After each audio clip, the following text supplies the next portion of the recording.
बाकी तो एपिसोड 5 की स्टार्ट में मोटोबे हॉस्पिटल में आराम कर रहे होते हैं। भाई मतलब कितनी जानलेवा लड़ाई हुई थी मोटोबे और मुसाशी के बीच में। वहाँ पर फिर बाकी भी मोटोबे का हालचाल पूछने के लिए आ जाता है। तो मोटोबे बाकी से बोलता है मुझे अच्छा लगा तुम मेरा हालचाल पूछने आए हो। यहाँ पर बाकी हनमा मोटोबे का शुक्रिया अदा कर रहा होता है, उसको थैंक्स वगैरह बोल रहा होता है, क्योंकि कहता है तुमने हमें मुसाशी से बचाने के लिए इतना बड़ा खतरा उठाया, इतनी मेहनत की। कहता है हम तुम्हारा जितना शुक्रिया अदा करें उतना कम है। मोटोबे बोलता है कि मैं एक बूढ़ा इंसान तुम्हारी और बाकी लोगों की जान कैसे बचा सकता हूँ। और मोटोबे बाकी से बोलता है अगर मैं तुमसे 10 बार फाइट करूँ तो तुम मुझे 10 बार आराम से हरा दोगे। और फिर मोटोबे बाकी हनमा से बोलता है कि मैं जीता नहीं हूँ, मुझे मुसाशी ने जीतने दिया है। अगर मुसाशी चाहता तो मुझे आराम से मार सकता था। बाकी बोलते हैं हाँ मैं तुम्हारा मतलब समझ गया, तुम क्या बोलना चाहते हो, फिर भी तुमने मुसाशी को बदल दिया है। और फिर मोटोबे बाकी से बोलते हैं कि तुमने बहुत छोटी उम्र में बहुत कुछ हासिल कर लिया और ये चीज बहुत रेयर है। बोलता है कि तुम इस दुनिया के लिए बहुत इंपॉर्टेंट हो। फिर मोटोबे बोलते हैं कि तुम्हारे फादर योजीरो हानमा ताकत के देवता हैं और शिबुकावा की आई की टेक्निक भाई वो तो सांस्कृतिक धरोहर है। डोपो ओरिची तो फादर है मॉडर्न कराटे के। कात्सुमी ओरोची वर्ल्ड कराटे का सूरज बनने के काबिल है। अनायामा एक ऐसा गर्व है शायद किसी को समझ ना आए मगर अंदर ही अंदर महसूस होता है। और गाया उसके लिए तो पूरी दुनिया ही हथियार है। क्योसोमी काटो की तो जिंदगी बदलती मार्शल आर्ट ने उसको ड्रग डीलर से सही रास्ते पे ले आया। और कुरेहा ब्रदर्स कुरेहा शिनोगी की बात करें तो उसके जैसा डॉक्टर कहीं है ही नहीं पूरी दुनिया में। और उसका छोटा भाई कोशो शिनोगी उसने तो लगभग ऐसा मार्शल आर्ट इन्वेंट कर लिया था जो नसें उधेड़ देता। पिकल पिकल की तो क्या ही बात करें यार, वो तो एसेट और नेशनल ट्रेजर है मानव जाति के लिए। तुम सभी लोगों में से हर एक बंदा नेशनल ट्रेजर है इस दुनिया के लिए और बहुत जरूरी है। एकदम से मैं कुरेहा शिनोगी को दिखाया जाता है जो कि बोल रहे होते हैं कि किसी ने मेरा नाम लिया है। बोलता है बाकी क्या तुम्हें पता है मुसाशी का इंटरव्यू आ रहा है। जब टीवी चालू करते हैं तो न्यूज में देखते हैं कि न्यूज एंकर इंट्रोड्यूस करा रहा होता है मियामोटो मुसाशी को पूरी दुनिया से।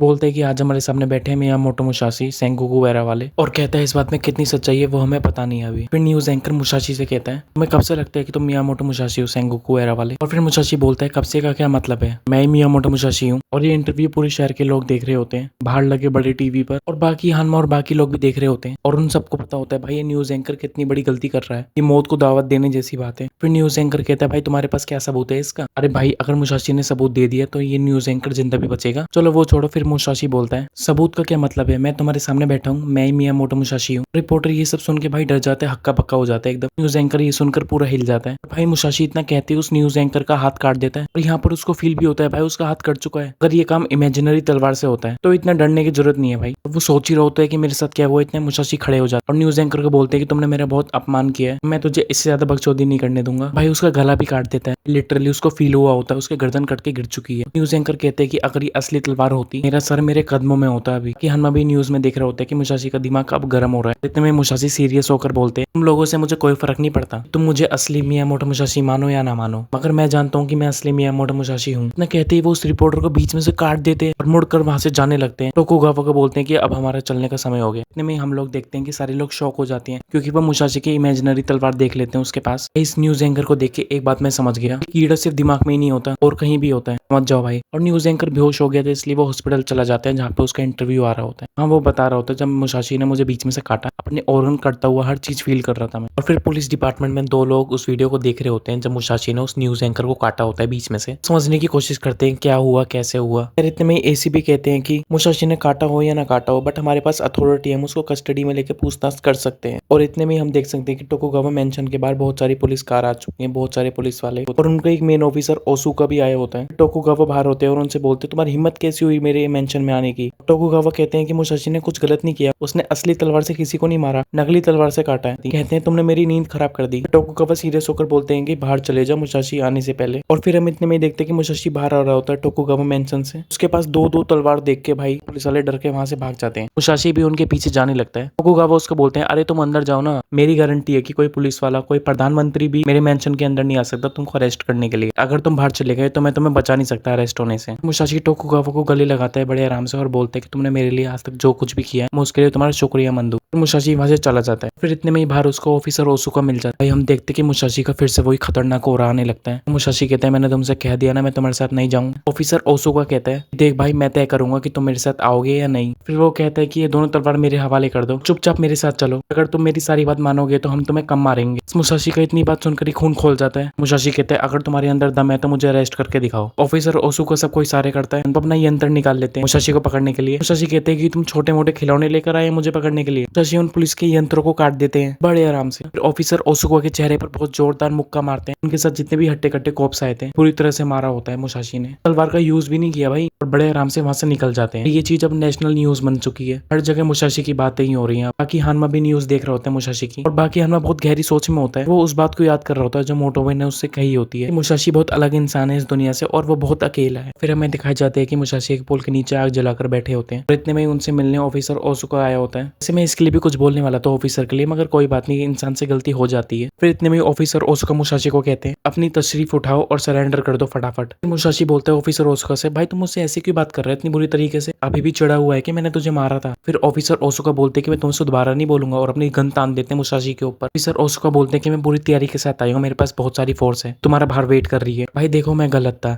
इसके भी जो कीड़ा है ना वो दिमाग में नहीं कहीं और है, इस चीज का डर था वही हुआ। मुसाशी को गुस्सा आ गया, उसने इसको बीच में से काट दिया। मुसाशी बोलता है तुमने मुझे मजबूर कर दिया था काटने के लिए। दूसरी तरफ जो फोर्स का लीडर होता है वो बोलता है जैसे ही हमें मुसाशी देखेगा अगर वो कोई ऐसी वैसी हरकत करता है हमें उसे पिन डाउन करना है और अरेस्ट कर लेना है। इतने में मुसाशी वहां पे आ जाता है और फोर्स के लीडर की तरफ कुछ फेंक कर मारता है और वो चीज होती है ऑफिसर ओसुका की आधी कटी गन बीच में से कट चुकी थी। मुसाशी सबको कहते हैं कि मैंने पहले ही बोल दिया था और मैं बार बार बोल रहा था कि मैं तुम्हारे साथ नहीं जाऊंगा, अगर ऑफिसर ओसुका ने मुझे काटने के लिए मजबूर कर दिया और उसकी आधी कटी लाश पुल के नीचे पड़ी है, जाकर ले लेना। इतने में फोर्स के लीडर का खून खोल जाता है, वो बहुत ज्यादा गुस्सा हो जाता है। फिर आखिर में मुसाशी बोलते हैं उस ऑफिसर ने उस पर हमला करने की कोशिश की और मारा गया, अगर तुम सब लोग भी मुझे ले जाने की कोशिश करोगे मैं तुम सब लोगों को इतनी बुरी तरीके से काटूंगा कि तुम लोगों के घर वाले तुम्हें पहचान नहीं पाएंगे। थोड़ा इंप्रोवाइज किया है मैंने यार, ये चैप्टर मैं छोटा नहीं कर पाया। एपिसोड 6 भी बहुत जल्दी आएगा।